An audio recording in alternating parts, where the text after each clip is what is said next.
এক লোক 9 ফিট লম্বা ছিল। সে পেরেশান হয়ে একজন দরবেশের কাছে গিয়ে বলছে, হুজুর, আমার এই লম্বা শরীর নিয়ে নড়াচড়া করতে অনেক কষ্ট হয়, দয়া করে আপনি একটা ব্যবস্থা করেন যাতে আমি স্বাভাবিকভাবে জীবন যাপন করতে পারি। তখন সেই দরবেশ বলল, নদীর পাড়ে যেয়ে দেখবা একজন ফকিন্নি মহিলা বসে আছে, তুমি ওই ফকিন্নিকে বলবা আপনি কি আমাকে বিয়ে করবেন। ওই ফকিন্নি যদি অস্বীকার করে না বলে তাহলে তোমার 1 ফিট হাইট কমে যাবে। তো সেই লোকটা দরবেশের কথা অনুযায়ী ওই ফকিন্নির কাছে যেয়ে বলছে, আপনি কি আমাকে বিয়ে করবেন। ফকিন্নি বলছে না।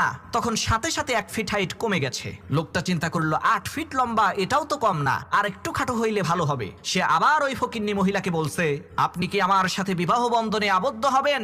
ফকিন্নি বলছে না। সাথে সাথে আর 1 ফিট হাইট কমে গেছে। লোকটা চিন্তা করলো, 7 ফিট লম্বা, এটাও তো কম না, আর 1 ফিট খাটো হইলে আমাকে দেখতে আরো সুন্দর লাগবে। এই চিন্তা করে লোকটা সেই ফকিন্নি মহিলাকে আবার বলছে, আপনি কি আমাকে বিয়ে করবেন।